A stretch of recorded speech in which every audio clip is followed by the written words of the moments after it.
Begini, apakah semua orang yang puasa bisa mendapatkan 4 kemuliaan tadi atau tidak? Ini poinnya. 4 itu kalau digabungkan jadi takwa namanya. Singkatnya, apakah semua orang puasa pasti bertakwa? Ya, tanya-tanyakan Al-Quran. Apa jawaban Allah di Al-Quran? Dijawab langsung di ayat Siyam. Al-Baqarah ayat 183. Ya ayyuhalladzina amanu kutiba alaikumus kama kutiba alal ladzina min la'allakum. Nah, kalimat tattaqun itu diawali dengan kata la'allakum. La'alla itu namanya harfu taraji. Saya ulang ya, di ilmu nahwu la'alla disebut harfu taraji. Al-Imam As-Suyuti berkomentar begini. Setiap ada satu harapan, keinginan besar yang ingin dicapai, tapi diawali dengan kata la'alla atau la'allakum, ini menunjukkan bahwa harapan itu, alhamdulillah, harapan itu tidak mungkin bisa dicapai kecuali dengan kesungguhan, keseriusan. Jadi ketika Allah menutup kalimat puasa, ayat puasa dengan kata la'allakum, seakan memberi kesan tidak semua orang puasa akan mendapatkan kenaikan takwa dan jaminan 4 kemuliaan tadi kecuali orang yang serius puasanya, orang yang sungguh-sungguh puasanya. Karena itulah untuk menunjukkan kesungguhan itu, bagian terakhir kita, Nabi memberikan 3 amalan utama. Saya akan bacakan dengan cepat 3 amalan utama yang dikuatkan oleh beliau kepada para sahabat sebelum tiba Ramadan dan sampai sekarang menjadi kurikulum Ramadan Nabi. Jadi kalau ibu bapak ingin mengeluarkan kurikulum Ramadan Nabi, nanti bikin agenda saat Ramadan ya, supaya nggak pusing nanti kalau masuk hari pertama apa yang dikerjakan, hari kedua apa yang dikerjakan, subuh apa, siang apa, sore apa. Cuman nanti saya berikan 3 yang pokok ini. Ada 3. 1, meningkatkan sholat. Saya ulang ya, meningkatkan apa? Sholat. Kalau meningkat secara singkatnya berarti bertambah dari yang sekedar fardu, tambah dengan apa? Sunnah. Maka dari sekarang keluarkan semua jenis sholat-sholat sunnah. Keluarkan dari sekarang apa saja, siang dan malamnya. Yang rawatib ada berapa rawatib? Rawatib 12. Ya, rawatib itu yang melekat dengan sholat fardu dan menentukan untuk memperbaiki sholat fardu. Menambah, jadi kalau kurang khusyuk ditambah dengan sunnahnya disebut rawatib. Bisa sebelum, bisa setelah sholat fardu. Ada 12 dari hadis Nabi SAW.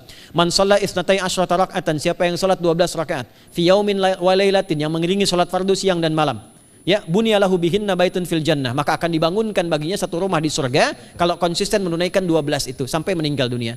Sahabat yang mendengar itu mengatakan kompak semuanya, sejak mendengar hadis itu kami usahakan istiqomah sampai meninggal tidak meninggalkannya. 12 itu 2 sebelum subuh, cepat. 4 sebelum zuhur, 2 setelah zuhur, 2 setelah maghrib, 2 setelah isya. 2 rakaat sebelum subuh, 4 rakaat sebelum zuhur. Kalau nggak bisa 4 rakaat karena terbatas waktunya, boleh 2 rakaat khusus untuk sebelum zuhur. Kalau nggak bisa 4, boleh berapa? 2. Dalilnya hadis Ibnu Umar radhiyallahu taala anhuma. Kata beliau, hafidtu asyra rakaatin, saya hafal 10 rakaat dari Nabi sallallahu alaihi wasallam salat sunnah. Maka menyebutkan sebelum zuhur 2 rakaat. Baik, jadi 12 ya, 2 sebelum subuh, 4 sebelum zuhur, 2 setelah zuhur, 2 setelah maghrib, 2 setelah isya. Ini yang disebut dengan rawatib. Jamak dari kata ratib. Di luar ini mutlak. Mutlak ini ada yang berdampingan dengan salat fardu, ada yang terpisah.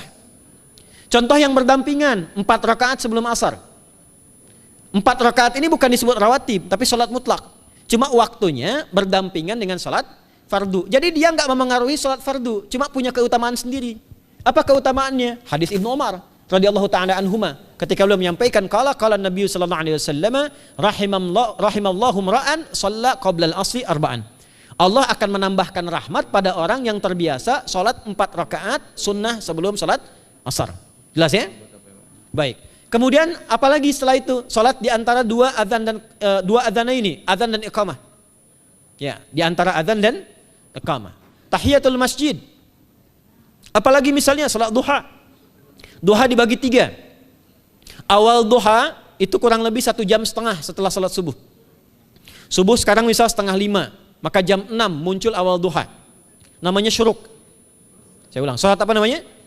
Syuruk itu salat awal duha. Jumlah rakaatnya 2 rakaat. Man shalal ghadata fil jama'ati thumma yaqudu yadhkurullah subhanahu wa ta'ala fa yusalli rak'ataini fakana alaihi ka ajri umratin wa hajjin, ya ka ajri ummatin wa hajjin tamatan. Siapa yang salat subuh 2 rakaat dengan berjamaah, ya, dan umumnya kalau berjamaah bisa ke masjid di masjid. Kalau tak mampu ke masjid, tunaikan di rumahnya. Setelah itu tidak beranjak dulu, dia duduk untuk berzikir kepada Allah. Zikir itu bisa baca Quran. Quran surah 15 ayat 9 itu Quran disebut dengan zikir. Quran surah 54 ayat 17, 22, 32, 40 itu Quran disebut dengan zikir. Bisa baca Quran, bisa berdoa. Doa disebut dengan zikir. Quran surah ke-7 ayat 205. Ya. Bisa dengan apa lagi? Bertafakur, ya, mengaji, ta'lim, itu disebut dengan zikir. Ali Imran ayat 190 191. Alladzina yadhkuruna Allaha qiyaman wa qu'udan wa 'ala junubihim wa yatafakkaruna fi khalqis samawati wal ard, ya, disebut dengan zikir. Bisa bertasbih. Zikir pagi petang, kalimat-kalimat thayyibah, ada itu di Quran surah ke-4 ayat 103. Jadi habis salat subuh zikir dulu. Doa dulu, zikir dulu, belajar dulu, tafsir dulu. Setelah itu muncul syuruk. Perjalanannya disebut isyraq, melewati masyrik, 1 tombak bayangan, dia salat 2 rakaat, itu pahala salatnya senilai haji dan umrah. Sempurna. Bukan sudah haji, bukan. Mau kemana? Ibu mau haji dulu? Tidak. Ya, hajinya nanti bulan Dzulhijjah. Tapi senilai haji dan umrah itu 2 rakaat. Awal duha disebut apa? Syuruk. Pertengahan duha sekitar jam 9 jam 10. Jumlahnya 2 sampai 4 rakaat. Ya, 2 sampai 4 rakaat. Apa fungsinya? 1, mengganti seluruh zikir yang ada dalam tubuh kita. Mata berzikir, telinga berzikir, lisan berzikir, bisa diganti dengan 2 rakaat duha. Itu waktunya pertengahan duha. Kurang lebih dari jam 8, 9, 10 lah, kurang lebih 3 jam itu, ya. Yang kedua, bisa menghambat atau menghentikan, menahan satu musibah umum. Misal ada kebanjiran nih atau macet nih. Orang-orang kena macet. Bapak yang biasa sholat duha pertengahan itu tiba-tiba ditolong oleh Allah, dibebaskan. Tiba-tiba ada orang datang, Pak lewat sini, di sana macet. Atau dibimbing ada kontraflow. Itu manfaatnya duha tuh. Yang pertengahan. Yang terakhir adalah akhir duha. Sekitar jam 10 sampai jam 11 menjelang ke zuhur. Ya, akhir duha itu jumlahnya dari 2 bisa 4 sampai 8 rakaat. Di antara manfaatnya bisa mempermudah datangnya rezeki dengan izin Allah Subhanahu wa taala ketika ikhtiar. Itu duha. Nanti ke malamnya silahkan tahajud, tingkatkan tarawihnya sampai ditutup dengan witir. Itu salat. 2 yang terakhir saya cepat. 2 yang terakhir adalah banyak berinteraksi dengan Al-Quran. Ada 3 caranya. 1, banyak membaca. Itu namanya qiraah. Silahkan Bapak Ibu siapkan dari sekarang. Targetnya khatam misalnya 1 kali. Berapa juz? 30 juz. Kalau mau gampang bagi 30. Berarti 1 hari berapa? 1 juz. Paling gampang lagi supaya nggak capek ngajinya, supaya nggak capek. Bagi 1 juz 5 waktu sholat. Contoh, juz pertama itu Al-Baqarah plus Al-Fatihah. Al-Fatihah saya nggak hitung lah karena sudah hafal ya. Al-Baqarah itu 141 ayat, juz pertama. Bagi 5, 28. Jadi setiap ketemu waktu sholat, bagi 2 lagi. 28 bagi 2 berapa? 14. Sebelum sholat baca 14 ayat, setelah sholat baca 14 ayat. Itu 14 ayat tuh paling-paling nggak nyampe 5 menit Bu, Pak. Kalau investasi 10 menit setiap waktu sholat, bagi 2 kita baca 14 ayat, itu insya Allah selesai Ramadan khatam Quran. Itu udah rumus. Ya, tidak cukup dengan amin, siapkan dari sekarang. Siapkan. Ya. Ya. Kemudian mengkaji, kajian, tilawah. Itu tilawah itu di hadis Muslim pahalanya banyak. Ya, majtama'a qaumun fi baitin min buyutillahi. Ya, kita ngajinya Quran hadis ya, biar ya, lebih kuat dalilnya. Majtama'a qaumun fi baitin min buyutillahi yatsluna kitaballahi wa yatadarasuna fima bainahum. Ya, siapa yang bisa tilawah Quran, ngaji, tafsir, keluarkan misalnya untuk Ramadan 10 hari saya pengen tahu Al-Fatihah. Itu ketika dilakukan punya 4 keutamaan. 1, ghasyiyatuhum rahmah. Selama ngaji rahmat Allah dibentangkan. Kalau pengen doa cepat dikabulkan, kalau istighfar diampuni. Yang kedua, awas ini nazalat alaihimus sakinah, diberikan ketenangan dalam jiwa. Bapak Ibu pengen di rumah tangga nyari sakinah, isi dengan Quran di rumah. Amalan terakhir infak. Ya, hadisnya dari Ibnu Abbas, Ibnu Abbas radhiyallahu taala anhuma, qala, ya, beliau mengatakan kana Nabi sallallahu alaihi wasallam ajwadan nas wa ajwadu ma yakunu fi Ramadan. Adalah Nabi sallallahu alaihi wasallam itu orang yang sangat luar biasa dermawan dan lembut. Dan bertambah dermawan lagi ketika tiba Ramadan. Apa yang dilakukan Nabi? Mensupport sahabat, siapapun yang punya anggaran untuk infak, disiapkan sebelum Ramadan. Jangan berpikir banyak Bu. Yang penting ada anggaran, 30.000 nggak ada masalah. Setiap hari 1.000, tidak harus uang, makanan. Pernah dengar hadis ini nggak? Siapa yang memfasilitasi bukaan orang puasa walaupun dengan sebiji kurma dan sehirup air, maka dia mendapatkan pahala seperti orang puasa itu tanpa dikurangi sedikit pun. Ada? Hadisnya sahih di At-Tirmidzi. Tapi bukan berarti nyari kurma ke Tanah Abang setiap hari satu. Terus minumnya satu sedotan aja ganti-ganti. Ya, maksudnya apa? Yang paling minimal kita bisa keluarkan. Itu pahalanya 700 kali lipat dikali 10. Paling standar. 700 kali itu standar biasa di hari ini. Dalilnya Al-Baqarah ayat 261 yang dibacakan Adinda tadi kita itu. Ramadan kali 10 lagi.